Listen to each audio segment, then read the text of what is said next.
Great great morning दोस्तों, great morning, great morning. मैं बस आपके सामने आने ही वाला हूं और मैं दोस्तों आज फिर एक नए मॉड्यूल के साथ we have already started with fundamentals of accounts and finance module. मैंने ऑलरेडी काफ़ी सारे इसमें मॉड्यूल्स कवर कर दिए। There are 10 modules specifically we have framed this for non commerce students or for those students who want to have they have an interest in finance but they are not aware of the basic logics, basic concepts. तो मैंने क्या किया, because generally मैं बड़े American European courses को record करता हूँ and I do teach C M में इंडियन अमेरिकन यूरोपियन कोर्सेज। तो मुझे ऐसा लगा कि अपनी इस पूरी जर्नी में कि कुछ ऐसे भी स्टूडेंट्स हैं those who are from commerce background, even they are from commerce background but they are not aware of the basic logics. शायद कोविड सिनेरियो में रहा हो और उन्होंने खाली पढ़ने में ध्यान ना दिया हो, या मतलब खाली एग्जामिनेशन की बात हो रही होगी, पास होने की बात है, कोई भी रीजन हो सकता है, मैं रीजन में नहीं जा रहा। And there are so many non-commerce students who have an interest in accounts and finance कि पूरी दुनिया बनी कैसे है, कैसे हम कह रहे हैं कि इंडिया ग्लोबल इकोनॉमी में कन्वर्ट होने वाला है, कैसे जीडीपी बढ़ जाएगी, what is GDP, what is per capita, what is accounts, what are derivatives, what are portfolios, what is investment, what is tax. If you want to start with a new journey, new enterprise, तो आप कौन सी entities बना सकते हो, आपको tax angle क्या है। तो मैंने इन सभी बातों को माइंड में रखते हुए 10 मॉड्यूल्स आपके लिए बेटे सिलेक्ट किए and this is for I have named this module as, मैंने इस पूरे कोर्स का नाम रखा fundamental of accounts and finance modules. Fundamental of accounts and finance modules में बेटे मैंने 10 सब्जेक्ट्स, 10 टॉपिक्स, मुझे ऐसा लगता है इससे ज़्यादा हो ही नहीं सकते। मुझे बस ये मैं आपसे कहना चाहता हूं कि अगर आप ध्यान से देखेंगे तो आपको 10 टॉपिक्स अपने आप समझ आ जाएंगे। मैंने फर्स्ट टॉपिक का नाम रखा because in this basic account and finance module I have already covered basic concepts in accounting. Accounting क्या है? What I mean by accounting? Why we do accounting? What is financial accounting? What is cost accounting? What is management accounting? What is corporate accounting? What are the basic rules? What is journal entries? What are the ledger accounts? What are the real accounts? How to pass? What is profit and loss account? Balance sheet क्या है? उसको पढ़ते कैसे हैं? उसकी ratios क्या है? मतलब ये basic एक जानकारी आप सबको पता होनी चाहिए। आप कोई कोर्स कॉमर्स का, फाइनेंस का कर रहे हैं, नहीं कर रहे, तब भी आपको बेसिक नॉलेज होना चाहिए। और अगर आप कोई कोर्स कर रहे हैं, सीएफ में यूएस से कर रहे हैं, सीएम में यूएस से कर रहे हैं, एसीसी कर रहे हैं, सीपी यूएस से कर रहे हैं, इंडियन सीए कर रहे हैं, इंडियन सीएस कर रहे हैं, मतलब it means any accounts and finance module, क्योंकि हम इंडियन, अमेरिकन, यूरोपियन तीनों मॉड्यूल, तीनों कोर्सेज की बात करते हैं, तीनों कंट्रीज की बात करते हैं। तो बेटे मुझे ऐसा लगा कि अगर आप ये 10 मॉड्यूल्स, 10 सब्जेक्ट्स की छोटे छोटे 10-10, 12-12, 15-15 कंसेप्ट हैं, टोटल हमने 100 आवर्स में डिवाइड किया है, मतलब 10 सब्जेक्ट्स 100 घंटे अगर आप मुझे दे दो तो मैं आपको बेसिक लॉजिक्स, बेसिक कंसेप्ट बता दूंगा और ऐसी ऐसी बातें बताऊंगा जो लोग पैसे देके करा रहे हैं। बेटा मैं सब कुछ यूट्यूब में करा दूंगा। तो जैसे पहला मैंने लिखा basic concept in accounting, basic concept in cost and management accounting, basic concept in financial statements. If you are a non-commerce, if you are a non-finance executive, you should know, at least आपको पता तो होना चाहिए कि financial statements क्या होती है, balance sheet क्या होती है, इनकम स्टेटमेंट क्या होती है, कैश फ्लो स्टेटमेंट क्या होती है, कैसे बनाते हैं, and what I mean bye IFRS, what I mean bye US GAAP, what I mean bye end S. जब तक आपको ये बेसिक नॉलेज नहीं होगी आप अपनी कंपनी को रेगुलेट ही नहीं कर सकते, कंट्रोल ही नहीं कर सकते, पता नहीं, मतलब आपके अंदर कुछ कुछ चू चू चू चू चलता रहेगा। इट मीन्स आपको वो बेसिक नॉलेज पता होनी चाहिए। तो मैंने उन सभी बातों को ध्यान में रखते हुए 10 मॉड्यूल्स प्रिपेयर किए। फोर्थ मॉड्यूल है इकोनॉमिक्स। बेटे हम बार बार कह रहे हैं इंडिया एक थर्ड इकोनॉमी बनने वाला है, हम बार बार कह रहे हैं इंडिया की जीडीपी बढ़ रही है, हमें पता तो होना चाहिए बैलेंस ऑफ पेमेंट क्या है, हमें पता तो होना चाहिए मैक्रो इकोनॉमिक्स क्या है, what I mean bye micro economics, what I mean bye demand, what I mean bye supply. क्यों किसी ओनियन का, प्याज का रेट, आम का रेट कभी बढ़ जाता है, कभी कम हो जाता है, कभी बारिश आती है तो क्या होता है। It means we should be aware of the basic logics of the economics. तो उसको हमने इकोनॉमिक्स की बात की। बेसिक कंसेप्ट इन फाइनेंस, बेटे बड़ा इंपॉर्टेंट है फाइनेंस कि एक कॉर्पोरेट एंटिटी है, एक लिमिटेड लायबिलिटी पार्टनरशिप है, एक पार्टनरशिप फर्म है, उसको अगर पैसा चाहिए, पैसा पैसा करती है, ये ले तू पैसा, हो जा तू मेरी, पैसा अगर चाहिए, if I need money, as a corporate entity, as Nerolac Paints, as Coca-Cola, as PepsiCo, as SCL, as Nerolac, it means the point is मैं वो पैसे कहाँ से लेके आ सकता हूँ। तो there are different sources of funds, वो हम यहाँ डिस्कस करते हैं। लिवरेजेस क्या है ना। सोर्सेज ऑफ फंड में इक्विटी है, डेट है। इक्विटी का मतलब है कॉमन स्टॉक आप इशू कर सकते हैं, डेट का मतलब आप उधार ले सकते हैं, आप घर के पैसे यूज कर सकते हैं, आप बाहर के पैसे यूज कर सकते हैं। तो मैंने 10-12 concept, basic concept in finance में बनाया, लिवरेजेस बताया, कॉस्ट ऑफ कैपिटल बताया। इवन इफ आप कोई भी कोर्स कर रहे हैं, मैं ये गारंटी देता हूं कि अगर आपने basic accounts and finance module कर लिया तो आपकी पोजीशन बाकी सबसे ज्यादा अच्छी होगी, है ना। जनरली अब हम देख रहे हैं आजकल सीएफए यूएसए में they are starting with fundamentals, CM में यूएसए करें तो फंडामेंटल्स, सीए करें तो फंडामेंटल्स। बेटे वो सारे फंडामेंटल के वो पैसे ले रहे हैं भूपेश आनंद के। आप ये कोर्स कीजिए, आप खाली लेक्चर्स देखिए, आप मेरी स्लाइड्स देखिए, तो आपको बेसिकली समझ आ जाएगा कि कहना क्या चाह रहे हैं। ठीक है जी। तो नेक्स्ट में अगर हम देखें तो that is basic concept in portfolio management. Portfolio management, basic concept in derivatives. आज के इस लेक्चर के थ्रू मैं एक्चुअली में ये 8th module 7th module basic concept इन डेरिवेटिव स्टार्ट करने वाला हूं बेटे। मैं भूपेश आनंद इस डेरिवेटिव्स इन बेसिक कंसेप्ट्स इन डेरिवेटिव्स को आज स्टार्ट करूंगा and I will be telling you something about derivatives. मैं कहानी किस्मत की जब शुरू करूंगा तो बेटे काफी हद तक आपको समझ आएगी, इस बात का आपको मैं गारंटी देता हूं। तो basic concept in finance, portfolio management, derivatives, आज हम डेरिवेटिव्स करेंगे। अच्छा, आपने देखा होगा बिग शार्क। बिग शार्क में वो कैसे नए नए लोग जो हैं आइडियाज लेकर आते हैं, उन बिग शार्क के सामने बैठते हैं, स्टार्टअप्स करते हैं, नए आइडियाज, पेटीएम, ओला, स्विगी, पता नहीं क्या नए नए कंसेप्ट आ रहे हैं, नए नए थॉट प्रोसेस आ रहे हैं। तो इन सबको कैसे स्टार्ट करते हैं, how you start with a startup. तो उसके लिए मैंने एक मॉड्यूल निकाला है, बेसिक कंसेप्ट्स इन स्टार्टअप। आपकी ऑर्गेनाइजेशन क्या होनी चाहिए, लीगल एस्पेक्ट्स क्या होना चाहिए, टैक्स मैटर क्या होगा उसमें, and basic concept in investment and stock market. Stock market की ट्रेडिंग सिखा रहे हैं। पहले बेसिक कंसेप्ट ट्रेडिंग का, स्टॉक मार्केट के बेसिक कंसेप्ट बताएंगे, फिर उसकी ट्रेडिंग कराएंगे। फिर बेसिक कंसेप्ट इन फॉरेक्स मार्केट, पहले फॉरेक्स मार्केट का बेसिक कराएंगे, मतलब फंडामेंटल करेंगे एंड टेक्निकल करेंगे। स्टॉक मार्केट का फंडामेंटल करेंगे, टेक्निकल करेंगे। सिमिलरली डेरिवेटिव जो आज मैं स्टार्ट करने वाला हूँ, today I will be starting with the fundamental of derivatives and then I will be doing technical। Practically बताऊंगा कि इसकी ट्रेडिंग होती कैसे, फ्यूचर्स क्या है, ऑप्शंस क्या है, फॉरवर्ड्स क्या है, स्वैप्स क्या है, इंटरेस्ट रेट डेरिवेटिव्स क्या है, फॉरवर्डेड एग्रीमेंट्स क्या है। आपने बस आने वाले 10-12 लेक्चर्स जो मैं कराऊंगा ध्यान से सुनना है, ध्यान से समझना है, और कहानी बड़ी प्यारी से चलेगी। बेटे देखो 10 मॉड्यूल्स आपके लिए, मैंने 10 modules and I am uploading in this YouTube. और जो बच्चे हमारे से कोर्स ले रहे हैं हम उनको ये मॉड्यूल फ्री में दे रहे हैं इसके साथ, क्योंकि बेटे ये बड़ी जरूरत है ना, हर चीज के थोड़ी पैसे लेने हैं यार आपसे। आप बात शायद समझ रहे हैं। तो ये 10 मॉड्यूल्स आपको basic accounts and finance module में मिलने वाले हैं। 10 सब्जेक्ट्स हैं, 100 आवर्स हैं। आपको मेरी बातों को सुनना है और समझना है। और मैं भूपेश आनंद आज आपके सामने बेसिक कंसेप्ट्स इन डेरिवेटिव्स में स्टार्ट करने वाला हूं। मैंने लिख तो दिया बेसिक कंसेप्ट इन डेरिवेटिव, और मैंने सबसे पहले लिख दिया रिस्क, फिर मैंने उसके बाद कंसेप्ट नंबर 2 लिख दिया हेजिंग। अच्छा, सभी मॉड्यूल्स को मैंने कुछ कंसेप्ट्स में डिवाइड किया है, और वो जनरली हर मॉड्यूल में 15 से 20 कंसेप्ट ऑन एन एवरेज होंगे। इसीलिए हमने कहा कि भाई 10 घंटे हम हर एक मॉड्यूल में देंगे और 100 आवर्स का लेक्चर रिकॉर्डिंग मिलेगी। तो आप देखिए मैंने सभी को सिस्टमैटिकली प्लान किया है आपके सामने। मैं अगर बात बोलूं डेरिवेटिव्स की तो मुझे नहीं पता डेरिवेटिव्स, मैं स्टार्ट ही नहीं करता डेरिवेटिव से। मैं तो कॉमन बातों से, बेसिक लॉजिक से, बेसिक फाउंडेशन से, जब तक आपको नीचे की बात समझ नहीं आएगी ऊपर कैसे समझ आ जाएगा यार। मैं सीधा बोल दूं डेरिवेटिव ये, डेरिवेटिव ये, डेरिवेटिव डेरिवेटिव दिस, बेटे समझ नहीं आएगा, ब्ला ब्ला ब्ला ब्ला ब्ला ब्ला ब्ला ब्ला। मैं भूपेश आनंद आपको रूट में लेके जाऊंगा, आपको कहानी बताऊंगा, आपको बताऊंगा कि ये कारण था, ऐसे दुनिया बनी, ये राजा राम थे, यहां पर कलयुग था, ये सतयुग था, ये द्वापर था, ये त्रेता था, ये अशोका था, ये अकबर आए, ये मुगल्स आए, ये ब्रिटिशर्स आए हमारे देश को। बेटे तो उन सब के लिए आपको जब ये पूरी हिस्ट्री समझ आएगी तो ऑटोमेटिकली आपको समझ आएगा रिस्क क्या है। आजकल आप देख ही रहे बेटे, आपको पता है ब्रिटिशर्स ने अपने यहाँ पे इमिग्रेशन पॉलिसी में सारे इस्लामिस्ट को या बाकी सभी कंट्रीज के जो लोग आए हुए हैं, है ना, उनको बाहर निकाल रहे हैं।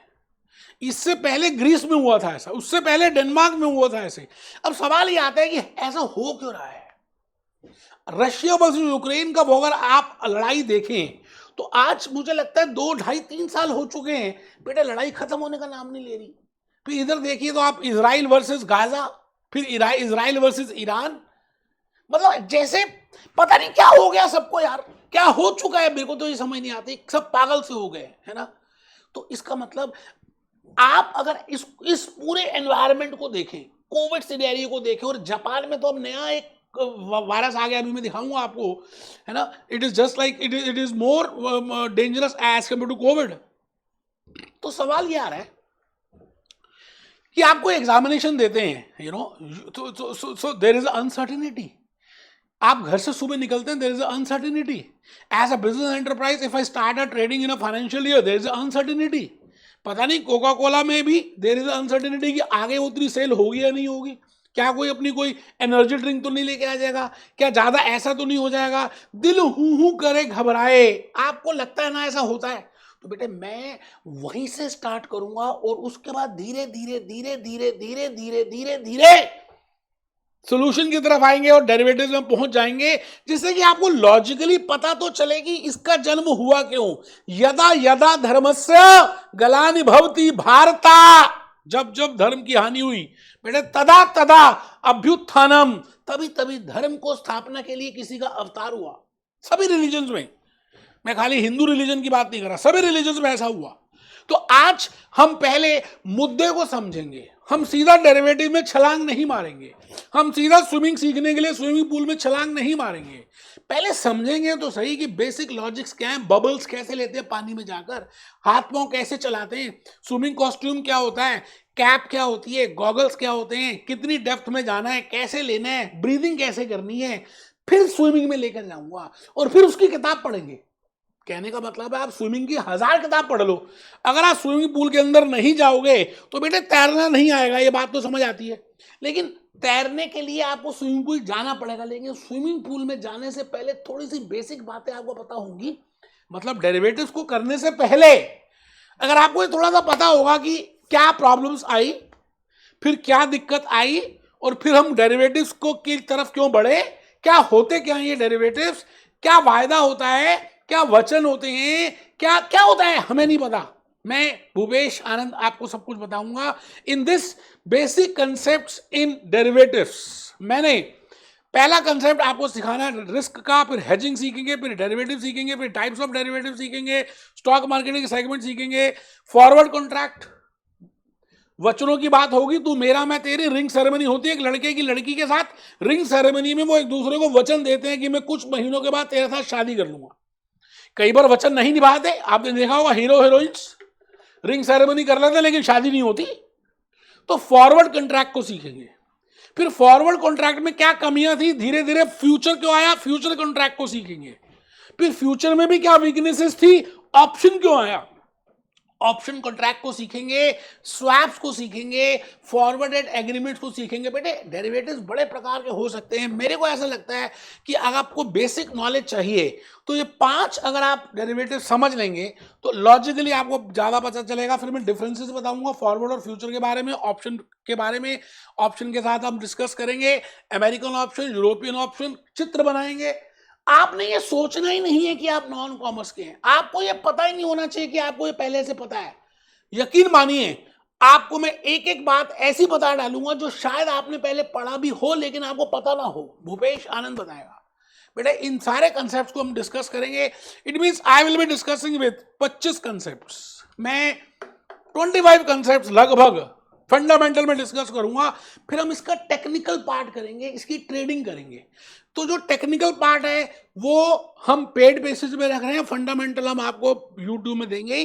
तो टेक्निकल अगर आपको सीखना है कैसे फ्यूचर को ट्रेड करते हैं, कैसे डीमैट अकाउंट ओपन करते हैं, कैसे ऑप्शंस होता है, कैसे कैसे सौदा करते हैं, कैसे थर्सडे को इसकी वो होती है, what I mean by initial margin, what I mean by margin M, वो सब हम देखेंगे। मैं अभी आपको कुछ और बताने जा रहा हूं और आपने मेरी तरफ इस समय ध्यान से सुनना है कि मैं कहना क्या चाह रहा हूं, मैं कहना क्या कह रहा हूं यार। आपको शायद आपको दिख नहीं रहा होगा, हल्का सा है। ग्रेट मॉर्निंग मैंने लिखा है जी, ग्रेट मॉर्निंग मैंने लिखा, आ कागज कलम दवात ला, लिख दूं मैं अपना नाम तेरे नाम के साथ। मैंने लिख दिया ग्रेट मॉर्निंग। और मैं आप सबको ही कहता हूं कि बिकॉज जैसे आपने बेसिक कंसेप्ट इन अकाउंटिंग में, बेसिक कंसेप्ट इन पोर्टफोलियो मैनेजमेंट में, बेसिक कंसेप्ट इन इकोनॉमिक्स में अलग अलग रजिस्टर प्रिपेयर किए थे, बेटे बेसिक कंसेप्ट इन डेरिवेटिव में अलग अलग रजिस्टर्स बनाने हैं। लोग लाखों रुपए ले रहे हैं, जो नॉलेज मैं आपको फंडामेंटल में दूंगा उसी की लाखों रुपए ले लेते हैं, उसके कोर्सेज बना देते हैं। तो बेटे लेकिन मेरा ज़मीर नहीं मानता, मैं चाहता हूँ कि आगे बेसिक नॉलेज मिले। अब सवाल ये भी आता है कि अगर जिस चीज़ की हम पेमेंट नहीं करते ना, तो वो लगता है शायद उसकी वैल्यू नहीं होगी। तो हम क्या कर रहे हैं, ये वीडियोस कुछ दिनों तक रहेंगे, उसके बाद हम इसको हटा देंगे, अनलिस्ट कर देंगे, प्राइवेट कर देंगे, क्योंकि हम नहीं चाहते कि सभी को हम ऐसी दें, उनको उनकी वैल्यू ना हो। बेटे वैल्यू तो हर चीज़ की होती है।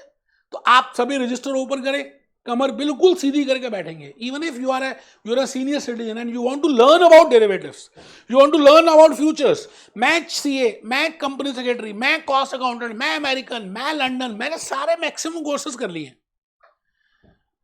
अब आप अगर YouTube में दूसरे लोगों के वीडियोस देखेंगे, उन्होंने पढ़ा लिखा नहीं है, वो बस हवाबाजी कर रहे हैं सब। आपको खुद पता चल जाएगा। अभी आप पहले लिखना शुरू करें, रजिस्टर ओपन करें, कमर सीधी करें, ग्रेट मॉर्निंग लिखें, और मैंने लिखा जी ग्रेट मॉर्निंग में अकाउंट्स एंड फाइनेंस मॉड्यूल 10 घंटे, है ना, वो था ना 10 घंटे 4 आदमी और 4 गोलियां, 10 घंटे और 100 घंटे, 10 सब्जेक्ट्स और 100 घंटे। बेटे मैं चल पड़ा बेटे। अब मेरे को आज आपके सामने डेरिवेटिव्स नहीं बताना, मुझे कुछ और बताना है आपको। मैं चाहता हूं कि आपको एक विचारधारा दे दूं, एक थॉट प्रोसेस दे दूं, एक कहानी बता दूं कि आपको सोचना कैसे है। मैं कहता हूं दोस्त, इस दुनिया में पर्सन की बात कर रहे हैं, मतलब वो आदिकाल की बात करें, सतयुग की बात करें, त्रेता की बात करें, द्वापर की बात करें, कलयुग की बात करें, या स्टोन एज की बात करें, जब वो इंसान होता था, जो जानवरों जैसे रहता था, है ना, मंकी जैसे होता था, स्टोन एज। अगर आप स्टोन एज से लेकर आज तक की एज की बात करें, तो क्या लगता है हम सबकी क्या रिक्वायरमेंट क्या है? वैसे आप जो इतने कोर्सेज कर रहे हैं, जब मैंने इतने सारे कोर्सेज किए, CFA USA, ACCA, CMA, CEA, CES, इतना कुछ किया, तो कहीं ना कहीं वो मेरे कुछ ना कुछ तो होगा, मेरी डिजायर। दोस्तों पहले जमाने में ये कहते थे कि रोटी, कपड़ा और मकान, these are the 3 basic needs of any entity, of any organization, of any person. पहले एंटिटी तो होती नहीं थी, पहले ऑर्गेनाइजेशंस भी नहीं होती थी, मैंने इसलिए लिख दिया पर्सन। बेटे पर्सन के 2 ब्रांचेस बनाए, ये पूरे ब्रह्मांड को देखें तो I can say person can be of 2 types. एक तो नेचुरल पर्सन है, आप जैसे मेरे जैसे, जो नेचुरल बर्थ लेके इस दुनिया में आते हैं, जैसे बिल गेट्स, जैसे भूपेश आनंद, जैसे नरेंद्र मोदी जी, जैसे बैरक ओबामा, जैसे, मतलब आप समझ रहे हैं, नेचुरल पर्संस जिनकी नेचुरल बर्थ होती है। एक ऐसे जिनकी नेचुरल बर्थ नहीं होती, वो हम आर्टिफिशियली उनको बना देते हैं।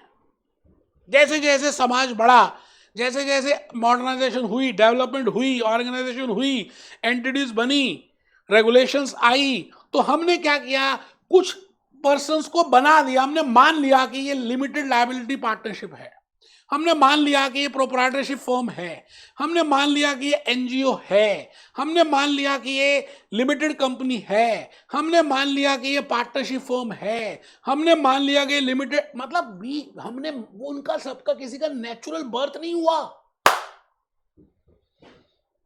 artificially we treated them as persons, just like Coca-Cola is an artificial person, Hindustan Liver is an artificial person, Apollo Tire Company is an artificial person, ABC LLP is an artificial person. It means जिनका birth नहीं हुआ उनको artificial बोलेंगे, और जिनका birth हुआ उनको natural बोलेंगे। मैं कहानी लेके जा रहा हूं राजा अशोक से पहले, मैं कहानी लेके जा रहा हूं राजा विक्रमादित्य से भी पहले, चाणक्य से भी पहले, राजा राम के जमाने से भी पहले, जब इस दुनिया में कोई नहीं था और खाली वानर थे, खाली स्टोन एज थी। बेटे उस जमाने से कह रहा हूं, पर्सन को हम क्या कर सकते हैं, 2 पार्ट्स में डिवाइड कर सकते हैं, एक नेचुरल पर्सन और एक आर्टिफिशियल पर्सन। आई थिंक यहां तक बात समझ आ रही है, हमें नहीं पता, we are all from non commerce. मैं जो भी कुछ करा रहा हूं, मैं ये मान के चल रहा हूं कि आपको कुछ पता ही नहीं है, तभी तो फायदा यार इनका basic account and financial modules. मैं अगर ये मान लूँ ये पता है और हाई फाई लैंग्वेज यूज कर दूं, टेक्निकल लैंग्वेज यूज कर दूं, आप हाँ हाँ करते जाएं और एक्चुअली में समझ रहा है, तो क्या फायदा। मैं आज आपसे ये कहना चाहता हूं कि person can be of two types, one can be natural person and second can be artificial person. आप लिखेंगे तो भाई साहब अपना फायदा करेंगे। नेचुरल के नीचे मैंने एक आदमी बना दिया जिसकी नेचुरल बर्थ होती है, और आर्टिफिशियल पर्सन के नीचे मैंने एक झोपड़ी बना दी, और झोपड़ी के नीचे मैंने लिख दिया क्या, कंपनी भी हो सकती है। कंपनी कौन सी? मैकडॉनल्ड्स, बिल गेट्स की Microsoft, Apple computers, general Motors, Apollo tyres, Patanjali, Dabur, कोई भी।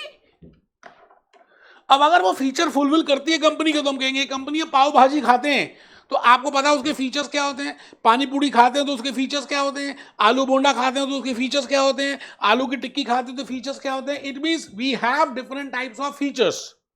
अब हम ये नहीं कह रहे कि अभी क्या फीचर्स हैं, क्योंकि मेरा यहां पर है बेसिक कंसेप्ट इन इन इन डेरिवेटिव्स। तो मैं वो अलग से बताऊंगा जब स्टार्टअप वाला करूंगा, बेसिक कंसेप्ट इन स्टार्टअप, उसमें बताऊंगा कि आपको पहले जब काम करना है, धंधा करना है, तो कैसे स्टार्ट करना है, कंपनी के क्या प्लस है क्या माइनस है, पार्टनरशिप के क्या प्लस है क्या माइनस है, प्रोप्राइटरशिप के क्या प्लस है क्या माइनस है। आज हम उसमें नहीं आए because I have to tell you about basic concept in derivatives.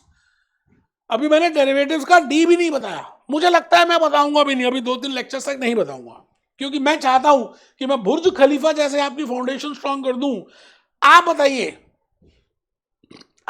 Artificial person में मैंने लिखा कंपनी, फिर मैंने लिखा लिमिटेड लायबिलिटी पार्टनरशिप फर्म, फिर मैंने लिखा जनरल पार्टनरशिप फर्म, फिर मैंने लिखा any other entity, let it be NGO, let it be company, let it be cooperative society, let it be trust, it means all then other than natural person, जिसकी natural birth नहीं हुई, हम उसको artificial person बोलेंगे। अब चाहे वो natural person हो या आर्टिफिशियल पर्सन हो, आप मुझे एक चीज बताइए, आप कोई एग्जामिनेशन अटेम्प्ट के लिए मेरा मॉड्यूल कर रहे हैं या विदाउट दैट कर रहे हैं, या आपकी हॉबी है, या आप एक फाइनेंस एग्जीक्यूटिव हैं, या आप एक नॉन कॉमर्स गाय हैं, एनी रीजन आप कहीं ना कहीं कुछ पाना चाहते हैं लाइफ में, तभी तो आप ये लेक्चर देख रहे हैं। तो क्यों देखेंगे, आप सोचने की बात है। तो उस पाने के पीछे मैं कहता हूं whether it is a artificial person और whether it is a natural person, अगर आज का सिनेरियो देखें, मैं आज आपको एक बात कहना चाहता हूं कि अगर आज का सिनेरियो देखें, ये कि जी मैंने आपके सामने बड़ी सारी कंपनीज रख दी है ना, बड़ी सारी कंपनीज हैं, किसी की बात भी करें, टाटा की बात करें, टॉप इंडियन की बात करें, HCL की बात करें, इन्फोसिस की बात करें, रिलायंस की बात करें, HDFC की बात करें, टाटा स्टील की बात करें, एम्फेसिस की बात करें, माइंडट्री की बात करें, L&T की बात करें, विप्रो की बात, किसी भी एनी डैम नेचुरल पर्सन, मेरी बात करें भूपेश आनंद की, आपकी बात करें रामलाल की, बंटी की, आर्टिफिशियल पर्सन की, इन सबको क्या चाहिए बेटे? दो ही चीजें चाहिए होती हैं, एक जो है वो बना रहे, मतलब जो एसेट है या जो वेल्थ है या जो भी कुछ आपके पास प्रॉफिटेबिलिटी है, कोका कोला की क्या रिक्वायरमेंट होगी कि भाई जो लास्ट ईयर में प्रॉफिट्स अर्न किया था या जो एसेट्स उन्होंने मेंटेन किए थे वो बने रहे। रशिया वर्सेस यूक्रेन का वॉर क्यों ना हो, ईरान वर्सेस इजराइल क्यों ना हो, कोविड दोबारा क्यों ना आ जाए, जापान में जो मर्जी हो जाए, इट मींस वो चाहते हैं कि जो चीजें थी उनके पास वो प्रिजर्व रहें और कुछ ज्यादा नया पैसा कमाएं। आई थिंक दो ही बातें होती है लाइफ में, एक ह्यूमन बीइंग के लिए, नेचुरल पर्सन के लिए भी, और आर्टिफिशियल पर्सन के लिए भी। पहली बात जो है वो प्रिजर्व रहे, मेंटेन रहे, हम रिस्क को मेंटेन कर पाए, उस रिस्क के बाद भी मेरी एसेट्स में, मेरे प्रॉफिटेबिलिटी में, मेरी चीजों में कभी ना आए मेरे EPS, basic EPS, diluted EPS, profitability, gross profit ratio, net profit ratio, जो मैं कमा रहा था कमाता रहूं, जो मेरा शेयर था मिलता रहे, और फ्यूचर में कुछ और भी मैं कमाऊं। आई थिंक इसीलिए हम कर रहे हैं यार, मैं क्यों कर रहा हूं, आप क्यों कर रहे हैं, आप कोई भी कोर्स कर रहे हैं, why you are doing that? Because you want to achieve a new level. Similarly but the point is ये थोड़ा इजी नहीं है। क्यों? देखिए जरा ध्यान से देखना बेटे, मैं आज आपके सामने एक एनरॉन की बात करूंगा। बड़े सारे मैंने स्कैंडल्स अभी बताए हैं, अभी मैं आपको बताऊंगा कि क्या, चलिए ऐसा करते हैं, मैं आपकी बात समझ गया, ऐसा करते हैं कि आप मुझे एक बात और बताइए, पहले थोड़ा सा लिख लेते हैं, थोड़ा सा लिख लेते हैं, हल्का सा लिख लेंगे। आप यहां पर थे और मैंने इसमें लिखा था कि whether it is a natural person or whether it is an artificial person, both have to face uncertainties। कमर सीधी करके बैठना है, टेबल चेयर में बैठ के पढ़ना है। मैंने कहा आप नेचुरल पर्सन है तब भी, आप आर्टिफिशियल पर्सन है तब भी, आपको अनसर्टेनिटीज, भविष्य की चिंता है। हम सबको भविष्य की चिंता है, ग्लोबल वार्मिंग की चिंता है, पानी खत्म हो जाएगा, पोल्यूशन हो जाएगी, एयर पोल्यूशन हो जाएगा, कोविड जैसे दोबारा ये ना हो जाए, ऐसा ना हो जाए, वर्ल्ड वॉर 3 स्टार्ट ना हो जाए। It means we all are worried about future. आप फ्यूचर के लिए वरिड नहीं होते तो ये वीडियो भी नहीं देख रहे होते, क्योंकि आपको लग रहा है कि आने वाला समय फाइनेंस का है, आने वाला समय म्यूचुअल फंड्स का, आने वाला समय स्टॉक एक्सचेंज का, आने वाला समय फ्यूचर्स का है, आने वाला समय ऑप्शंस का है, आने वाला समय डेरिवेटिव्स का है। That's why you are so much worried and you are watching this video. It means you are uncertain. It means we all have to face uncertainties. Life कभी ऐसे नहीं चलती बेटा, लाइफ ऐसे चलती है, हमेशा ऐसे ऐसे चलती है, ऊपर नीचे अनसर्टेनिटी आएंगी, बुल फेज आएगा, बियर फेज आएगा, है ना, मार्केट फ्लरिश करेगी, डाउनफॉल में आ जाएगी, फिर ये दुनिया ऐसी चल रही है। तो हम ये चाहते हैं एज अ नेचुरल पर्सन और as a artificial person, I want कि ये जो भविष्य की चिंता है ना, इसको मैं मैनेज कर लूं। तो इसके लिए आप 2 काम करते हैं। एक, जो है वो उसको मैं खोऊं ना, जो है उसके खोने का डर है और नए पाने की चिंता है। सीधी सी बात, एक ह्यूमन बीइंग की अगर हम देखें कहानी, right from on this earth planet, जो है उसके खोने की चिंता है और जो नहीं है उसको पाने की इच्छा है। It means whether it is a natural person, whether it is an artificial person, you require your main 2 objectives are there. You are doing work for 2. You want to manage the risk, you want to manage the uncertainty, you want to manage the future, and you want to earn more. These are the 2 things, you know. ये 2 चिंताएं हैं, चिंताता चिंताता। ये बेटा 2 ऐसे चीजें हैं जिसकी वजह से आप कोर्सेज कर रहे हैं, आप जॉब करेंगे, आप बिजनेस करेंगे, आप स्टॉक में इन्वेस्टमेंट करेंगे, फ्यूचर्स में जाएंगे, नेशनल स्टॉक एक्सचेंज में इन्वेस्ट करेंगे, बॉम्बे स्टॉक एक्सचेंज में करेंगे, शेयर्स खरीदेंगे, आप न्यूयॉर्क में। इट मीन्स कहीं ना कहीं आप इन 2 चीजों के पीछे लगे हुए हैं। जो चीज है उसके खोने की चिंता है, इसलिए उसके रिस्क को मैनेज करना है, और दूसरी बात और पैसा कमाना है। तो बेटा यहीं से डेरिवेटिव्स का धीरे धीरे आपको पता भी नहीं चलेगा कब डेरिवेटिव्स आपकी लाइफ में धीरे धीरे आ गए।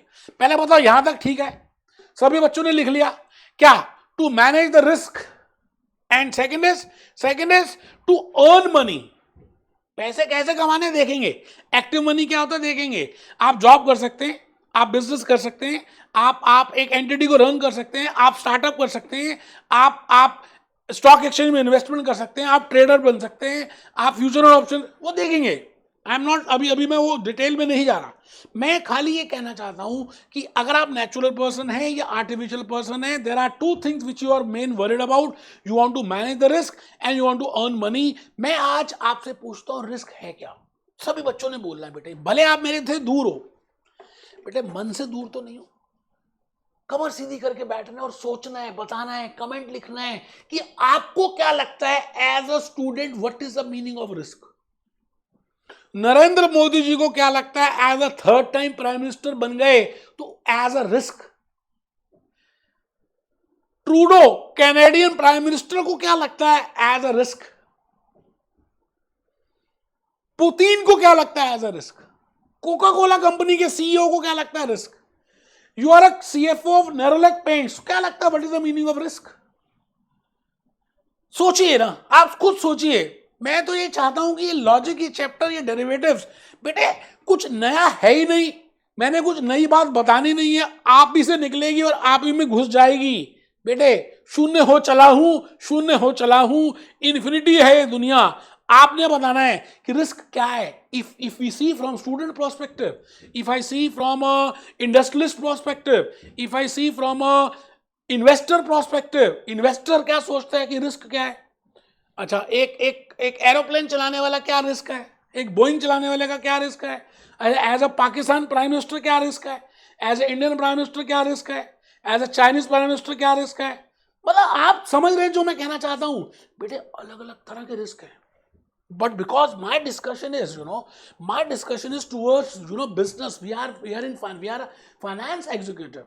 We want to become a finance executive. हम अकाउंट्स की बात कर रहे हैं, basic fundamental of account and financial module की बात कर रहे हैं. तो मैं आज आपको यहाँ पर जो बताऊंगा बेटे, वो बात ये कहूंगा कि आपने रिस्क को बिजनेस के पॉइंट ऑफ व्यू से सोचना है. मतलब एक बिजनेस एंटिटी को किस किस तरह के रिस्क बियर करने पड़ते हैं, प्राइम मिनिस्टर के पॉइंट से नहीं सोचना. बिकॉज हम जो बनने वाले हैं, सीएफओ बनने वाले हैं, चीफ एग्जीक्यूटिव ऑफिसर बनेंगे. किसके? कॉर्पोरेट एंटिटी के. या हम अपना स्टार्टअप ही स्टार्ट करेंगे. Either we work as a natural person और we will do as a artificial person. We are running my own business और I am working in a business. I can either work in Infosys or I can be Narayan Murthy. I am CEO of Infosys. कुछ भी हो सकता है. आपको risk सोचना है business point of view से. स्टूडेंट के लिए नहीं, प्राइम मिनिस्टर के लिए नहीं, कंट्री के लिए नहीं. आपको ये सोचना है कि आप एक धंधा चला रहे हो. धंधो आपका एक धंधा है. आप उस धंधे के लिए सोचेंगे कि आप रिस्क का मीनिंग आपके पॉइंट ऑफ व्यू से क्या है. मैंने कहा रिस्क का वैसे अगर जनरल मीनिंग देखें तो मैं कहता हूं आप जो सोच रहे हैं वो ना हो. आप जो सोच रहे हैं, आपने सोचा कि इस एग्जामिनेशन में इतने आपके मार्क्स आ जाएंगे और आप पास हो जाओगे, ऐसा ना हो. फाइनेंस मिनिस्टर सोचता है कि इन्फ्लेशन इतनी हो जाएगी, महंगाई का दर मैं इतना कर दूंगी या कर दूंगा फॉर दिस फाइनेंशियल ईयर, वैसा ना हो. इट मीन्स व्हेन आई से risk, risk is the possibility of deviation in your expectations. आप जो भी एक्सपेक्ट कर रहे हो उसके अंदर जो पॉसिबिलिटी है वो ना होने की संभावना का नाम है रिस्क. मैं फिर रिपीट करता हूं, रिस्क ना होने की या जो आपने एक्सपेक्ट किया उसके ना होने की संभावना का नाम है रिस्क.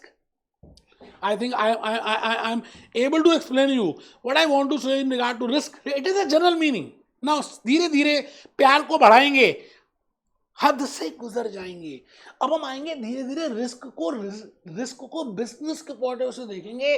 और मैंने दूसरा बॉक्स बनाया, what are the types of risk. I think आप मेरी बात को शायद समझ पा रहे हैं बेटे. तो मैं यहां लिखूंगा risk is the possibility of deviation. Risk is the possibility of deviation in your expectations. एक बच्चा कहता है जी दिख ही नहीं रहा. हाँ मुझे पता है नहीं दिख रहा, कोई बात नहीं, कोई घबराना नहीं है. मैंने इसको चित्र को अलग से बनाया है. ये तो जान के मैं थोड़ा सा लिख रहा हूँ आपको बताने के लिए कि ये बोर्ड देखिए बड़ा इंटरेक्टिव बोर्ड है. मैं आज आपके लिए इस इंटरेक्टिव बोर्ड में पढ़ा रहा हूँ, खड़े होकर पढ़ा रहा हूँ, टाइल लगा के पढ़ा रहा हूँ. खाली ये बताना चाह रहा था, एक हल्की सी बिगिनिंग करना चाह रहा था. डेरिवेटिव्स हमने करना, लेकिन अभी हम डेरिवेटिव्स की बात ही नहीं कर रहे. मैं खाली बात कर रहा हूं कि as a natural person, as a artificial person, I want to manage the risk. जो है उसके खोने का डर है, इसलिए उसको मैनेज करना है, और जो नहीं है उसको पाने की चिंता है, उसे चाहिए. तो इन दोनों चीजों के लिए मैं पहले रिस्क में आ गया. अब मैंने कहा risk is a possibility of variation in your expectations. Now you have to think it from the business entity point of view. Now, can you tell me what are the different types of risk? आपको बताना है कि अलग अलग प्रकार के कौन कौन से रिस्क होते हैं एक बिजनेस एंटिटी को जो बियर करने पड़ते हैं. What are the different types of risk? Reliance industries अगर आपने देखा हो इंडिया में, है ना, अब तो मुकेश अंबानी जी कर रहे हैं. तो रिलायंस इंडस्ट्रीज में जनरली जब देखो तो कांग्रेस वालों ने क्या करते हैं, हमेशा वो कहते हैं जी मोदी जी की सांठगांठ है मुकेश अंबानी के साथ. आपने एक मूवी देखी थी गुरु. बेटे गुरु उस जमाने की मूवी थी जब कांग्रेस का रूल था और कांग्रेस के रूल ने अंबानी के ऊपर, अंबानी ग्रुप्स के ऊपर केस फाइल कर दिया कि भाई आपने इतनी वेल्थ इकट्ठी कैसे की. गुरु मूवी में देखना आप, अभिषेक बच्चन ने जो एक्टिंग की वो धीरू भाई अंबानी जी की एक्टिंग की है. जब उनको पैरालिसिस हुआ था उसके बाद भी उन्होंने किस तरह से आंसर्स दिए. तो मैंने कहा एक बिजनेस एंटिटी को अलग अलग तरह के रिस्क बियर करने पड़ते हैं. अब आपने बताना है as a business entity how many types of risk you have to bear. सबसे पहली बात अगर हम बात करें बिजनेस रिस्क, आप जो बिजनेस मॉडल पे काम कर रहे हो, आप जिस कंसेप्ट पे काम कर रहे हो, आपका जो आइडिया है वही फ्लॉ हो जाता है, मतलब वो चलता ही नहीं है। आपको लगता है चलेगा, जैसे ओला एक मॉडल पे चल रही है, उबर एक मॉडल पे चल रही है, जोमेटो एक मॉडल पे चल रहा है।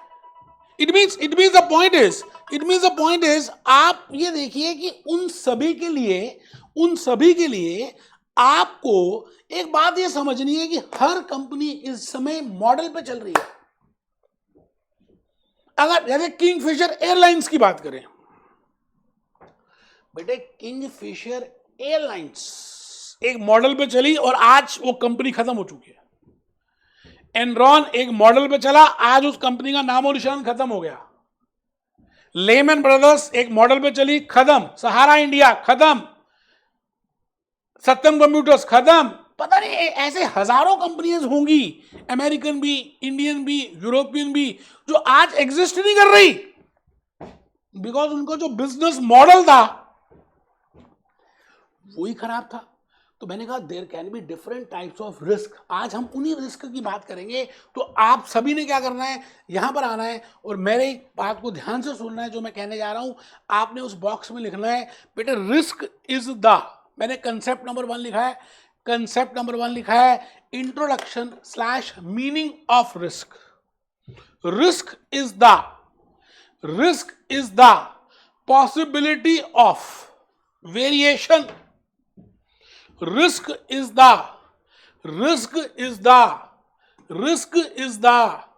possibility of variation in expected return। बेटा सबने लिखना है, मैं फिर रिपीट करता हूं, आप इस समय लिखेंगे, अपने आप को स्कूल का स्टूडेंट मानना है, तभी जाके समझ आएगा आपको। आपने सबने लिखना है। तो मैं लिख रहा हूं, अभी हमें पता नहीं डेरिवेटिव्स क्या होते हैं, हमें मालूम ही नहीं है। हम तो रिस्क की बातें कर रहे हैं, नेचुरल पर्सन की बातें कर रहे हैं, आर्टिफिशियल पर्सन की बातें कर रहे हैं। आप लिख रहे हैं concept number 1, risk is the possibility of variation in expected return. जो आप सोच रहे थे वो ना हो, that is risk. And risk can be, मैंने यहां पे लिखा yes bank, business risk can be of different types। आज हमें सीखना है कि रिस्क अलग अलग प्रकार के कैसे होते हैं। आज हम बात करते हैं रशिया वर्सेस यूक्रेन की। बताइए यूक्रेन में जितनी भी कंपनीज होंगी, they are facing that political risk. Russian companies they are facing that political risk.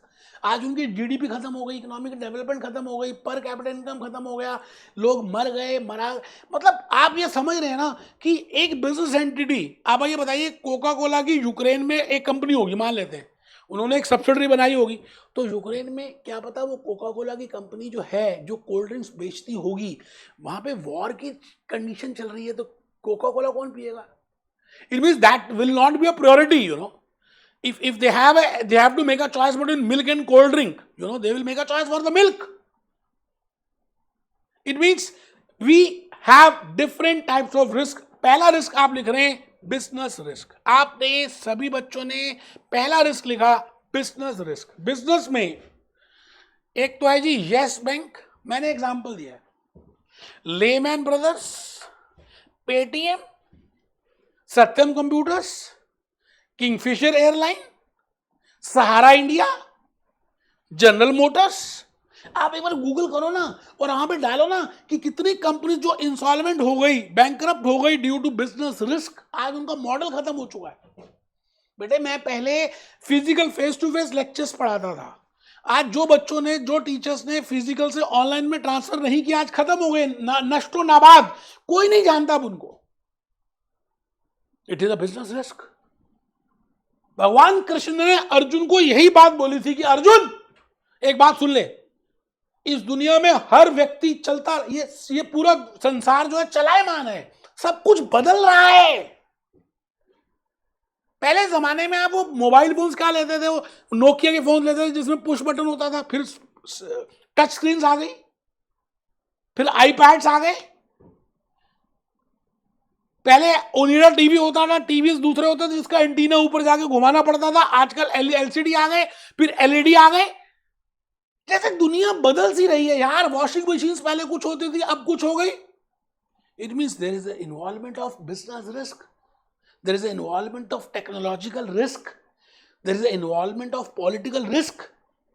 It means a business entity, a person, whether it is a natural person or whether it is artificial person. I am not talking now talking of artificial person. और मैं जो अपनी discussion इस समय कर रहा हूं, मैं बात कर रहा हूं एक एंटिटी के पॉइंट ऑफ व्यू से, कि एक एंटिटी ने अपना धंधा शुरू किया तो उसको क्या क्या तरह के रिस्क बियर करने पड़ सकते हैं. तो मैंने पहला लिखा बिजनेस रिस्क, दूसरा कमोडिटी रिस्क. अभी हम देखेंगे what I want to say in regard to commodity risk. बेटे कई बार इतनी ज्यादा क्वांटिटी बन जाती है कि उसका रेट ही नहीं मिलता. पंजाब में फार्मर्स आलू बहुत ज्यादा प्रोड्यूस करते हैं कई बार, तो बेटे वो पूरी की पूरी आलू की फसल फेंकनी पड़ जाती है. अमेरिका में भी कई बार ऐसा हुआ, वहीं से एक्चुअली में कंसेप्ट स्टार्ट हुआ डेरिवेटिव्स का. क्योंकि वो जो अमेरिका में एग्रीकल्चरिस्ट थे, फार्मर्स थे, वो जो प्रोड्यूस करते थे कई बार बहुत ज्यादा प्रोड्यूस हो जाता था. तो क्या करें, फेंके उसको. अब फेंकते हो तो वहां गंदगी आ जाएगी. तो वहां से कहीं ना कहीं कंसेप्ट स्टार्ट हुआ. अभी मैं डेरिवेटिव्स कुछ नहीं बता रहा, खाली आपको ये बताना चाहता हूं कि एक एंटिटी, एक नेचुरल पर्सन, एक आर्टिफिशियल पर्सन, एक entity has to face different types of risk. I think आप लिख रहे हैं बिजनेस रिस्क लिख चुके हैं. नेक्स्ट है कमोडिटी रिस्क, फाइनेंशियल रिस्क. आप बताइए दोस्तों, मैंने कंपनीज का नाम लिखा टीसीएस, विप्रो, इन्फोसिस. अज्यूम कर रहे हैं टीसीएस का मेन धंधा यूएसए के साथ होता है, और अज्यूम कर रहे हैं कि टीसीएस वाले क्या करते हैं, सॉफ्टवेयर बनाते हैं, कस्टमाइज अमेरिकन कंपनीज को देते हैं. अब जो वो बिल करते होंगे, बिलिंग करते होंगे, तो बेटे वो जो टीसीएस है वो तो इंडियन कंपनी हो तो रुपीज में करती होगी, लेकिन जो अमेरिकन कंपनी है उनको पेमेंट किस में करती होगी, डॉलर्स में करती होगी. Now this company has to convert dollars into rupees. TCS अपने पास डॉलर्स नहीं रख सकता. अब आपको पता है डॉलर्स का हर रोज रेट चेंज हो रहा है, पता है आपको. Pound versus Indian rupee, dollar versus Indian rupee. Every day their rates are being changing. Financial risk, TCS. It means we have to face different types of risk, my dear friends. मैं आज आपसे यही बात discuss करने वाला हूं. मैं आपसे कहता हूं कि portfolio risk, forex risk, political risk. Reliance industries, गुरु मूवी, उसको मैंने कहा पॉलिटिकल रिस्क है, पोर्टफोलियो रिस्क है. Enron, portfolio risk. Morgan Stanley, portfolio risk. Forex, Infosys. बेटे ये देखो ना, मैंने आपके लिए क्या क्या निकाला है. विकिपीडिया में एनरॉन का स्कैंडल, अभी आप पढ़े ना, आपको पता चलेगा कि लॉजिकली एनरॉन में हुआ क्या था. वो बात अलग है, आप टाइम वेस्ट करते हो मोबाइल फोन्स में, आप गूगल में जाते हो, पता नहीं क्या क्या देखते हो. बेटे जो काम की चीजें वो तो देखते नहीं, जिससे कि आपकी नॉलेज में एनहांसमेंट हो. आज मैंने आपको बताया बेसिक कंसेप्ट इन डेरिवेटिव्स, अभी डेरिवेटिव की बात नहीं की, तो आपको पता तो होना चाहिए कि यार ये रिस्क है क्या, ये एनरॉन में क्या हो गया था ऐसा. An American company based in हॉटसन thesis is while news is this is fraud, widespread fraud within the company become public. ये बताइए widespread, यहां पर ये प्रॉब्लम आ गई. बताइए आप आर्थर एंडरसन ने कंपनी दी ऑडिटर्स, उन्होंने इनका ऑडिट किया और बड़ी सारी प्रॉब्लम्स आई. ये आपने देखना है बेटे. जापान, मैंने जापान का यहां पर आपके लिए यहां पे रखा है.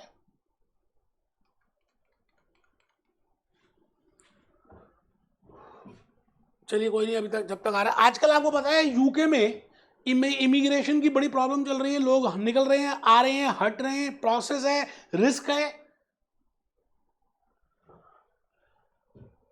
ये देखिए जापान. अच्छा जापान अभी नहीं खुला, कोई बात नहीं. ये देखिए जी, ये मैंने कुछ इंडियन कंपनीज के, अच्छा इंडियन कंपनीज के मैंने वो कराए हैं जिससे कि जो कंपनीज इंसॉल्वेंट बन गई हैं. आप मेरी बात समझ रहे हैं, those companies who become insolvent. जैसे यहां पर देखिए Gujarat, there are huge number of companies, there are huge number of companies जो इंसॉल्वेंट बन गई है. बेटे ये देखो वीजा पावर, वीजा पावर दिख रही है क्या, रसोया प्रोटीन्स, वंदना एनर्जी, लेदर वर्ल्ड इंडिया. ये इंडिया की हैं, ऐसे अमेरिका की, ऐसे वियतनाम की, ऐसे भूटान की, ऐसे पाकिस्तान की, अलग अलग कंपनीज हैं. Because they have to bear political risk, they have to bear financial risk, they have to bear business risk, they have to bear so many types of risk. आइए ना एक बार देखते हैं, ये वीडियो देखते हैं. आइए देखिए क्या कर रहे हैं. मैंने जान के उसको बैक कर दिया कि आप सुनिए, एक ही लाइन सुननी है, दिल हूं करे घबराए क्योंकि रिस्क इतना हो जाए। बेटा सच में डर जाता है।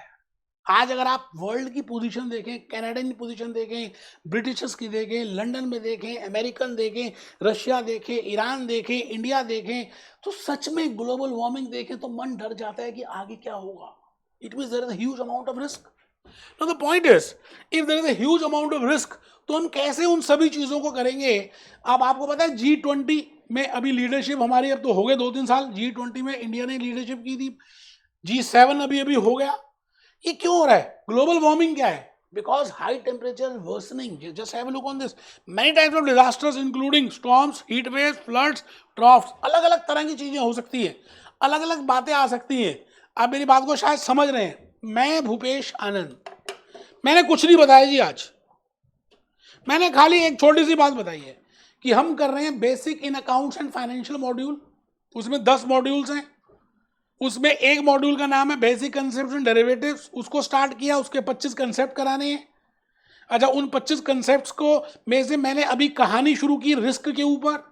अभी एक पहला कंसेप्ट ही तो बताया, what is the meaning of risk, वो भी शायद पूरा नहीं बताया, and what are the different types of risk. तो आप घबराइए मत, मैंने अभी तक आपको एक ही बताया, what is the meaning of risk and what are the different types of risks. We have to think it from the business entity point of view. धीरे धीरे अब आगे चलेंगे कि रिस्क को मैनेज करने के लिए हमें क्या करना है और ज़्यादा पैसा कमाने के लिए क्या करना है। उन दोनों के लिए हम कुछ ना कुछ डेरिवेटिव्स की बातें डिस्कस करेंगे। लेक्चर नंबर 2 में मिलते हैं बेटे भूपेश आनंद के साथ। Be happy, B jolly, B cheerful. मिलते हैं बेटे।